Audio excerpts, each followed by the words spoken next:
Violation de copyright, blanchiment d'argent, racket, il y a un an, le richissime Kim Dotcom était arrêté par le FBI en Nouvelle-Zélande, dans sa luxueuse villa de la banlieue d'Auckland. Il y a un an également, le fondateur du célébrissime et feu Mega Upload devenait une star planétaire. Soutenu par une communauté d'artistes et d'internautes de l'internet libre, accessoirement pirate, devenu orphelin. À 39 ans, du haut de ses 2 mètres et avec son quintal généreux, Kim Dotcom est un adepte de ce qu'on appelle le personal branding. Sur Twitter, Instagram ou encore en vidéo, il multiplie les provocations et se met volontiers en scène lui, sa femme et ses enfants. Le bling-bling ne lui fait pas peur et sa générosité le pousse à offrir en 2012, pour la modique somme de 500 000 $, un des plus beaux feux d'artifice à sa ville d'adoption Auckland. Kim Dotcom, de son vrai nom Kim Schmitz, a grandi en Allemagne et s'est initié à l'informatique sur un Commodore 16. Peu brillant dans les études, il se fait remarquer dans les années 90 pour avoir pénétré les systèmes informatiques de la NASA et du Pentagone, sous le pseudo Kimball. Une réputation qu'il met à profit en lançant sa société en sécurité informatique Data Protect. Il est alors distingué par la presse internationale, le magazine Forbes ou encore le Sunday Telegraph le désigne comme un hacker de génie. Dirk Engling, qu'il a côtoyé à l'époque dans le Chaos Computer Club, un club de pirates allemands, affirme qu'il est un script kiddie. En clair, qu'il n'a pas de grandes connaissances techniques, mais qu'il utilise les scripts et le travail des autres.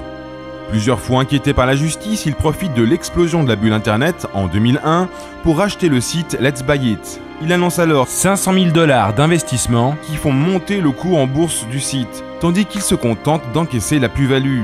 Un délit d'initié qui le conduira directement en prison. Mais alors qui est donc vraiment ce Kim Dotcom ? Élément de réponse avec Antoine Duvauchel, journaliste à ZDNet. Alors c'est qui ? C'est un escroc ? C'est un businessman ? Ou c'est tout simplement un militant de l'internet libre ? C'est un escroc, un businessman et un militant de l'internet libre. Il communique sur son militantisme pour l'internet libre, c'est ce que je disais, ne laissez pas les gouvernements vous dire ce que vous avez le droit de partager, on vous sécurise, faites ce que vous voulez, on va nous couper, on va mettre un câble sous-marin et puis on va mettre des milliards pour déployer des infrastructures ultra sécurisées. Bon, il y a une grosse part de communication quand même là-dedans. Il y a écrit noir sur blanc dans Mega que si les autorités lui demandaient avec légitimité les coordonnées personnelles d'utilisateurs, il les donnerait. Il a une belle villa à entretenir aussi.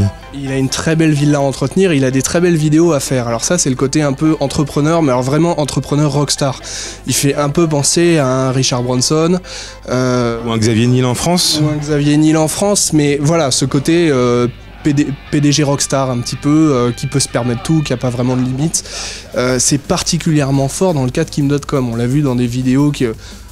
exploser des records à des jeux vidéo avec des femmes assez peu vêtues, faire des courses de voitures sur des bolides que les utilisateurs de Mega a priori pourront sans doute pour la plupart jamais s'acheter. Et qui s'est acheté grâce à eux. Voilà. Bon, on paye, c'est un service centralisé qui gagne de l'argent avec ce qu'on met. Comme Apple, comme Microsoft, comme c'est bien ou c'est pas bien, c'est pas la question, c'est un entrepreneur. Donc je pense que c'est les trois. Merci Antoine. Vous voilà prévenu. En vidéo également sur Dailymotion YouTube et en podcast iTunes. Retrouvez-nous sur Facebook /CNET France et sur Twitter @CNET France.